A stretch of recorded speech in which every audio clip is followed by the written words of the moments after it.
Greetings, humans. Greetings, and welcome back to another fun-filled episode.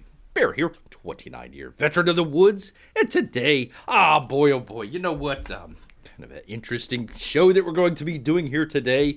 You know what? I mean, I tell you what, I think one of the things that Bear needs is a theme song to kind of start the show here. I don't have one, but, we can kind of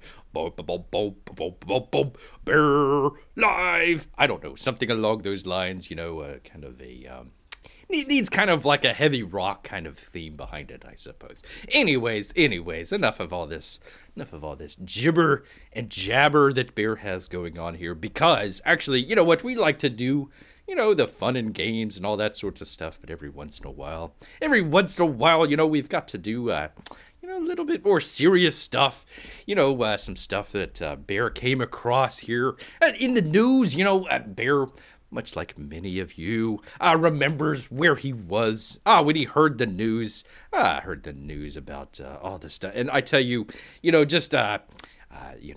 of course, depressed, angry, frustrated, and of course, the realization there that, something that we had that was great now being split apart, almost kind of a house divided as you were. You've got the North versus the South. You've got brother versus brother, mother versus daughter, cats versus dogs, however it comes apart, and then of course, you realize, well, I got to be able to pick a side here, figure out where we're going to come down on it, and whichever side that you kind of come down upon, you kind of realize, all of the carnage and all of the destruction that in its wake that it's going to leave behind. Let's see. P Money says, greetings while I'm on vacation in good old Niagara Falls. Well, P Money, if you can, just jump in the water there and swim as fast as you can. Look, I mean, we allow any sort of Mexican national into the country, so I think Canada. We should let those end. War of North versus South. You mean War of 1812? No, something much worse. P Money, something much worse. Let me get it here. Let me see if I can find it here, because this is some very, very serious stuff that we've got to talk about here. We're talking about, where am I? Oh, pardon Bear for just a second here. Let's see, was it this? Still trying to figure out OBS here. Gosh darn it. I set all this up and then I blow the reveal here. Let's see, is this, oh no, that's, we'll get to that in just a second. Let's see, is it the other one? Is it the other one here? Let's see. Here we go. All right, so, of course, Bear kind of blew it all here. War, North versus South. Brother versus brother. Mother versus daughter. You know what I'm talking about. Talking about the battle here of... And of course, Bear has to go to overseas news to be able to get to this. But talking about, let me see if I can bring it up here. American Pickers, Frank Fritz reveals feud with arrogant co-star Mike Wolf and claims they have not spoken in 2 years. The horror. I don't know. So, whichever side you kind of find yourself on, hashtag Team Frank or hashtag Team Mike. I mean, it's going to have some damage from years to come. American Pickers star Frank Fritz is feuding with his co-star Mike Wolf, and the former friends haven't spoke to each other in 2 years. The Sun can exclusively report. So he actually has to go overseas to find this, information. Frank, 57, hasn't appeared on History Channel's American Pickers since mysteriously disappearing after they make it sound like he fell off the face of the earth there. I don't know. After mysteriously disappearing after a March 2020 episode. There they are, kind of, I'm going to pick your garage. Yes, indeed. Let's see. A much thinner Frank. Frank used to be a little bit heavier.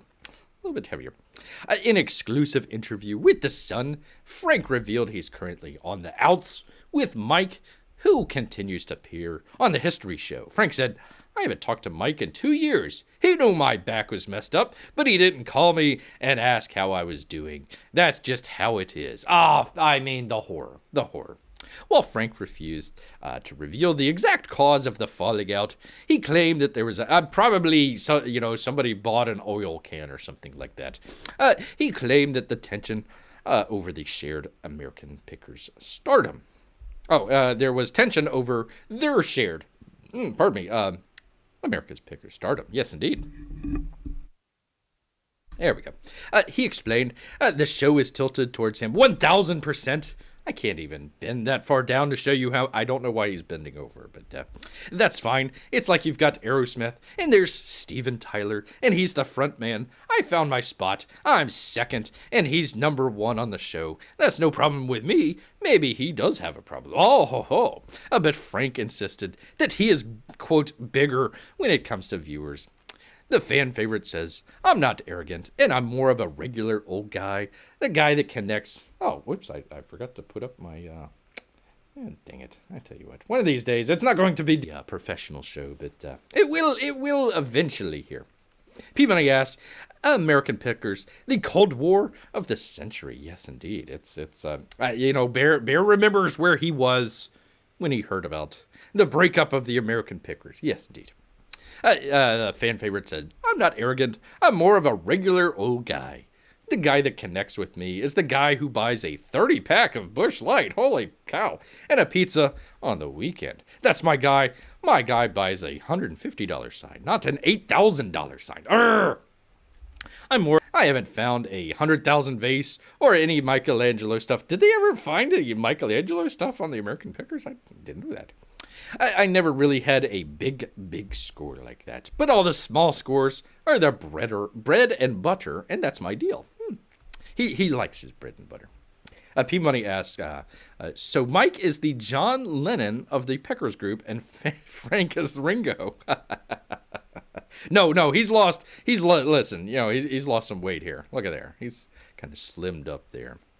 Slimmed up out in the kind of standing in front of a whole bunch of cornrows. Actually, it does kind of slim you down just a little bit. Just the optical illusion there. So, anyways, where was he?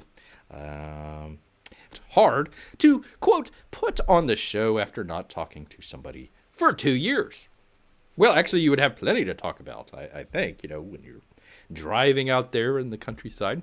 He even admitted, I think Mike wants to get his brother Robbie in there to replace me. Grrrrr! I don't know why he's behaving like that towards me. You just each other's sentences. When everybody is getting a whole show dedicated. Not ass.